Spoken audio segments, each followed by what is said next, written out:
বাংলাদেশ জাতীয়তাবাদী দল বিএনপি চেয়ারম্যানের দায়িত্ব গ্রহণ করেছেন তারেক রহমান।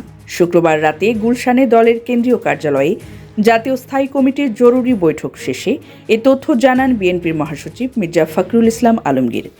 রাত 10:30টার পর সাংবাদিকদের সঙ্গে কথা বলে মির্জা ফখরুল বলেন, দলের গঠনতন্ত্র অনুযায়ী তারেক রহমান ইতোমধ্যে চেয়ারম্যানের দায়িত্ব গ্রহণ করেছেন। জাতীয় স্থায়ী কমিটি এর সিদ্ধান্তে সন্তোষ প্রকাশ করেছে এবং নতুন চেয়ারম্যান হিসেবে তার সফলতা কামনা করে দোয়া করেছে। গত 30 ডিসেম্বর বিএনপির চেয়ারপারসন বেগম খালেদা জিয়ার মৃত্যুর পর দলের সর্বোচ্চ নীতি নির্ধারণী ফোরাম জাতীয় স্থায়ী কমিটির বৈঠকে সর্বসম্মতিক্রমে তারেক রহমানকে দলের সর্বোচ্চ পদে দায়িত্ব দেওয়া হয়। এর মাধ্যমে বিএনপির নেতৃত্বে একটি নতুন অধ্যায়ের সূচনা হলো। ওই বৈঠকে মহাসচিব মির্জা ফখরুল ইসলাম আলমগীর ছাড়াও উপস্থিত ছিলেন স্থায়ী কমিটির সদস্য খন্দকার মোশাররফ হোসেন, মির্জা আব্বাস, গয়েশ্বর চন্দ্র রায়, আব্দুল মঈন খান, নজরুল ইসলাম খান, আমির খসরু মাহমুদ চৌধুরী, সালাউদ্দিন আহমদ, সেলিমা রহমান, ইকবাল হাসান মাহমুদ, হাফিজ উদ্দিন আহমদ এবং এজেডএম জাহিদ হোসেন। তারেক রহমানের রাজনৈতিক জীবন শুরু হয় 1988 সালে বগুড়ার গাবতলী উপজেলা বিএনপির সাধারণ সদস্য হিসেবে। জাতীয় রাজনীতিতে তার সক্রিয় উপস্থিতি স্পষ্ট হয় 2001 সালের জাতীয় সংসদ নির্বাচনের সময়।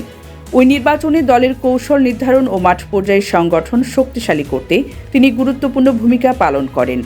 2002 সালে তাকে বিএনপির জ্যেষ্ঠ যুগ্ম মহাসচিব করা হয় এবং 2009 সালে পঞ্চম জাতীয় সম্মেলনে তিনি সিনিয়র ভাইস চেয়ারম্যান নির্বাচিত হন। 2007 সালের 11 জানুয়ারির রাজনৈতিক পট পরিবর্তনের পর 7 মার্চ তাকে গ্রেপ্তার করা হয়। প্রায় 18 মাস কারাবাস শেষে 2008 সালের সেপ্টেম্বরে জামিন পেয়ে উন্নত চিকিৎসার জন্য যুক্তরাজ্যে যান তিনি। 2018 সালে জিয়া অরফানেজ ট্রাস্ট মামলায় বেগম খালেদা জিয়া কারাবন্দী হলে তারেক রহমানকে দলের ভারপ্রাপ্ত চেয়ারম্যান ঘোষণা করা হয়। এরপর দীর্ঘ সময় যুক্তরাজ্যে অবস্থান করেই তিনি প্রযুক্তির মাধ্যমে দল পরিচালনা ও তৃণমূলের সঙ্গে যোগাযোগ বজায় রাখেন। দীর্ঘ 17 বছর পর গত 25 ডিসেম্বর তারেক রহমান দেশে ফেরেন। বিমানবন্দর থেকে রাজধানীর বিভিন্ন সড়ক হয়ে পূর্বাঞ্চলে আয়োজিত সংবর্ধনায় নেতাকর্মীদের ব্যাপক উপস্থিতি তার রাজনৈতিক গ্রহণযোগ্যতারই প্রতিফলন বলে মনে করছেন দলীয় নেতারা। বিএনপির গঠনতন্ত্রের 7 গ ধারা অনুযায়ী চেয়ারপারসনের অনুপস্থিতিতেই সিনিয়র ভাইস চেয়ারম্যানের দায়িত্ব পালন করেন। সে অনুযায়ী বেগম খালেদা জিয়ার অসুস্থতা ও অনুপস্থিতির সময়েও তারেক রহমান ভারপ্রাপ্ত চেয়ারম্যান হিসেবে দলের নেতৃত্ব দিয়ে আসছিলেন। বগুড়া জেলা বিএনপিতে তৃণমূল পর্যায়ে কাজ করার সময় তিনি গোপন ব্যালটের মাধ্যমে নেতৃত্ব নির্বাচন আয়োজন করে আলোচনায় আসেন, যা পরবর্তীতে অন্যান্য জেলা ইউনিটের জন্য উদাহরণ হয়ে ওঠে। 1994 সালে তারেক রহমান হৃদরোগ বিশেষজ্ঞ ডাক্তার জোবাইদা রহমানকে বিয়ে করেন। তাদের একমাত্র কন্যা জাইমা রহমান।